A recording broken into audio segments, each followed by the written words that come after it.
और अब बात मदरसों को नहीं मिलेगा अनुदान, क्योंकि अखिलेश सरकार के दौरान लिए हुए फैसले को पलटते हुए सूबे की सरकार ने नए मदरसों को मिलने वाले अनुदान पर रोक लगा दी। ये पिछले 10 दिनों में मदरसों को लेकर योगी सरकार का दूसरा बड़ा फैसला है, क्योंकि अभी राष्ट्रगान कराने की बात मौलानाओं को समझ भी नहीं आई थी कि अब अनुदान पर घमासान शुरू हो गया।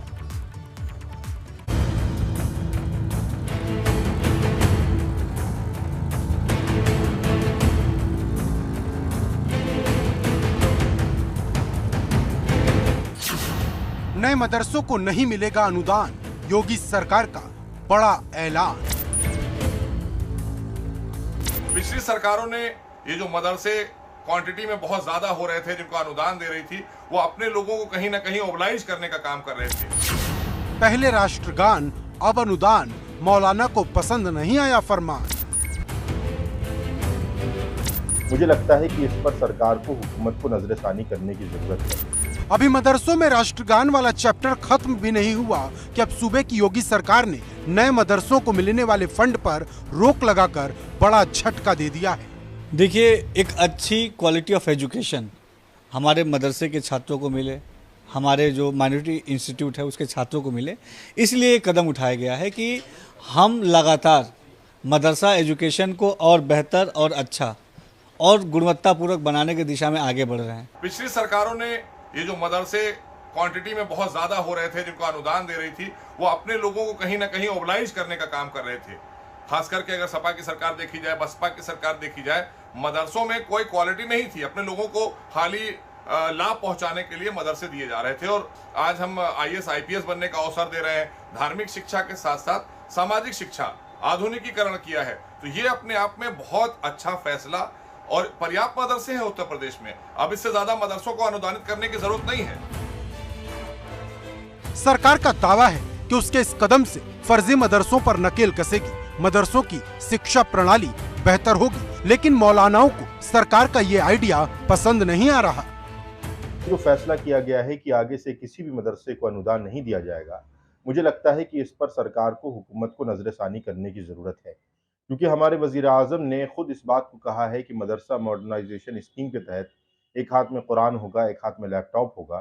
तो बजाय इसके कि मदरसों को और मॉडर्नाइज किया जाए, मदरसों को और तालीम और तरक्की की राहों पर गामजन किया जाए, इसके बजाय अगर ये फैसला कर दिया जाए कि किसी भी मदरसे को आगे से अनुदान नहीं दिया जाएगा, तो फिर मैं समझता हूं कि ये बात मुनासिब भी नहीं होगी और इस पर गौर करने की जरूरत है।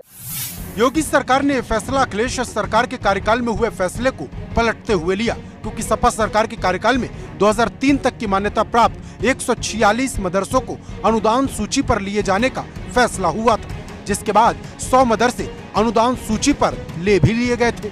लेकिन बाकी बचे 46 मदरसों को अनुदान सूची पर लेने से पहले ही सरकार में अंतर्कलह शुरू हो गई थी। उसके बाद ये 46 मदरसे अनुदान पर नहीं लिए जा सके, लेकिन अब इन मदरसों पर तलवार लटक गई है। आपको बता दें कि मौजूदा वक्त में कुल 560 मदरसों को सरकार द्वारा अनुदान दिया जाता है। अनुदान के तहत इन मदरसों के शिक्षकों, कर्मियों का भुगतान किया जाता है। राष्ट्रगान का फैसला और अब योगी कैबिनेट ने फैसला लिया है कि किसी भी नए मदरसे को अनुदान पर नहीं लिया जाएगा। एक तरफ इन फैसलों को लेकर सियासत तेज है, तो वहीं दूसरी ओर सरकार के मंत्रियों का, विभागीय मंत्रियों का ये कहना है कि प्रदेश में पहले से ही बड़ी संख्या में मदरसे हैं, ज़रूरत है उनको और बेहतर करने की। जो मौजूदा इंफ्रास्ट्रक्चर है उसको और ज़्यादा से ज़्यादा इस्तेमाल किया जा सके, मदरसों में पढ़ने वाले बच्चों को बेहतर शिक्षा दी जा सके, इसकी। गौरतलब है कि हाल ही में मदरसों को लेकर कई बड़े फैसले लिया जा चुके हैं, जैसे नए मदरसों को अनुदान नहीं मिलेगा, मदरसों में राष्ट्रगान अनिवार्य होगा, मदरसों का आधुनिकीकरण किया जाएगा, कागजों पर चल रहे मदरसों की मान्यता रद्द होगी और सबसे बड़ी बात, मदरसों में शिक्षक बनने के लिए TET की तर्ज पर टेस्ट भी होगा। मतलब सीधा है कि सरकार के द्वारा मदरसों को एक कड़वी डोज दी जा रही। अब ये औषधि का काम करेगी या फिर इससे हाजमा खराब होगा किसी का, ये देखना होगा। Bureau report, ABP Ganga.